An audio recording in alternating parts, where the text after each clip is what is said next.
Hello, this video is made on the 3rd of September 2020 and it's based on the situation at that time.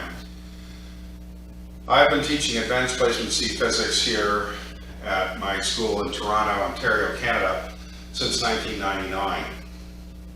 And I have the opportunity now to make some of my lessons public and hopefully those of you interested in these topics may find some of it useful, and I'd be grateful if that's the case. Before I begin this course, I wanted to first introduce it to especially those of you who are not part of the TOPS program, who may be viewing this over the internet from anywhere in the world. Generally, AP doesn't mind if you do more than the standard, but they don't want you to do less. And doing more of the standard is a balance because you want to determine how much the students should know, what's reasonable for them, and then try to enrich the curriculum accordingly. One of the things that escapes me when I see the Advanced Placement C curriculum is that they would say set up, but do not solve the differential equation, so forth. And I just couldn't understand why we can't go that much further and allow the children to solve these problems. And I've been doing this, like I said, for 20 years and it's worked just fine. So I wanted to give a bit of an overview of the math curriculum that I cover or expect to show the students within this course. But before I do that, I wanted to say, especially the mathematicians, this is not a math course, and I will not do this as a mathematician would. I want to show the children how this works and how you use these ideas to solve real-world problems and real-life situations. The proving of all of these things and why they work the way they do, I will leave that to the mathematicians. Okay, so I am teaching them how to drive the car, not how to build it. We look over here, so my math, like I said before, is going to be significantly enriched over the minimum, and I'm not going to apologize for that because I think it sets the children up. The children who take an AP Physics C curriculum, not all, but a lot of them are looking at demanding university programs. And it'll depend on the country you go to and the circumstance you go to, how tough first year is going to be.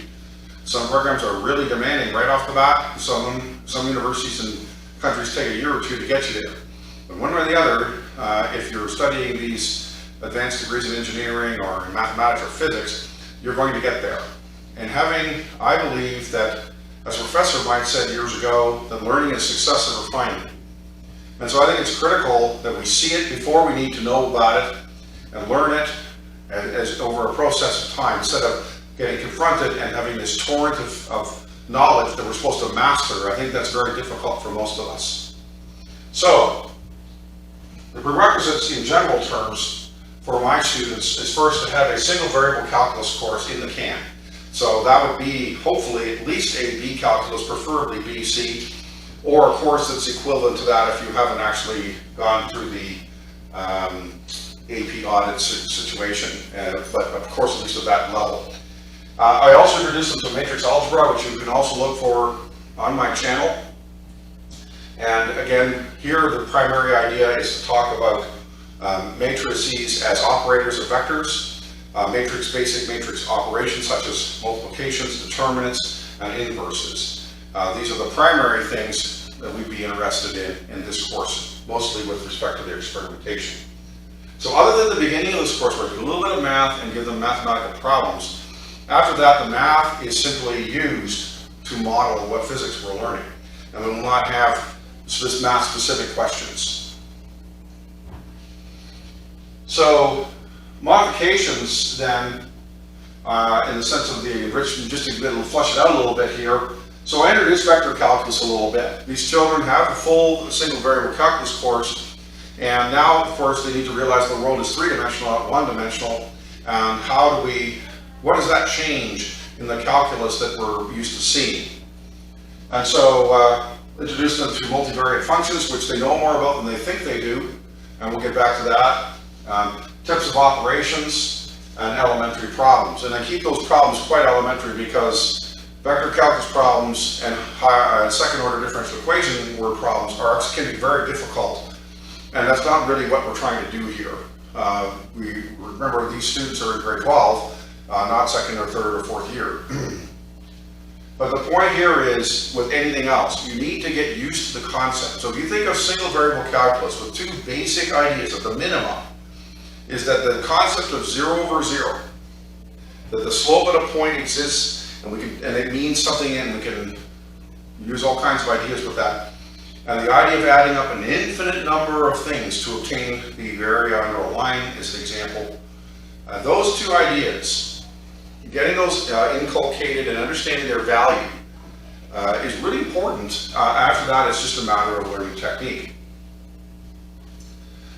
Differential equations is a more important concept. We use a lot of integration and differentiation in this course. This is just simply a primer, really. But we do a lot of DE stuff here in this course, and it'll depend on the concept we're modeling us into, whether it's first or second order. You'll see first and second order differential equations in mechanical motion, and you'll see them in electricity, alternate current, and so on. So these things exist, and they're out there. So I have to decide how far to go on a second order, or we're dealing only with ordinary differential equations here, of course. But how far to go? And over the years, I found that constant coefficients is enough.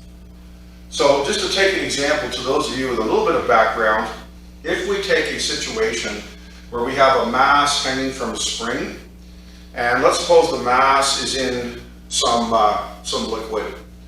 And so we set the system in motion. And of course, as you would, without doing any math at all, you would know that this thing would slowly stop. So we have now a system, which we call a damped harmonic oscillator. So if we add up the forces, we have the force of the spring, and we have the force caused by the damping effect, which is a function of velocity. And we have Newton's second law, which is the mass times acceleration. So here we have acceleration, velocity, and position, which of course is a function of the spring force. And so there's your second order differential equation. It comes right just like that. Even though the process you can observe every day, the mathematics goes very quickly. However, the constant coefficients are implying that the spring constant doesn't change, the viscosity of the fluid doesn't change, okay, and the mass doesn't change. So it's enough to think about what we would do to model this. Let's imagine this more dynamic case. Now we have a mass that has sand in it, and the sand is leaking out. The water is having salt poured into it, and we put a torch on the spring of the spring itself. Now, most of the children, when I suggest an example like that, shiver a little bit because of the complexity of it. But that's when you get into more involved differential equations, because you would now have to deal with the fact that these coefficients are time dependent. Well, we're not going to do that. We may get there someday in your studies and so forth, but that is certainly not something we need to deal with when we're first starting these things. And these types of calculations are quite reasonable, as you will see going forward in the videos. So I offer then no proofs to how these equations work. I'll do some derivations, but I'm not going to, we have enough physics to cover without worrying about those things. The main idea here is to show the connection between just a straightforward, here's how you do a differential, solve a differential equation, and how we use this day to day to model various phenomena that are approachable by our students. So I wanted to just do this brief video to indicate my philosophy on how far we go with the math in AP Physics C. We're certainly expecting them to remember this, and certainly problems will come up halfway through the course where they might have to use a product rule or something like that, and of course they may forget that, and to their peril, things like that will happen. But this is the new stuff, but in many ways it's an application of what they already know, and mercifully they don't have to reinvent their mathematics. But I just feel that the curriculum in the Advanced Placement Physics C program doesn't go far enough with these types of math, because this is very approachable for the students, and I've been able to show that with my students now, almost 600 graduates over the last 20 years. So thank you for watching, and now hang on to your hats, folks, because here we go.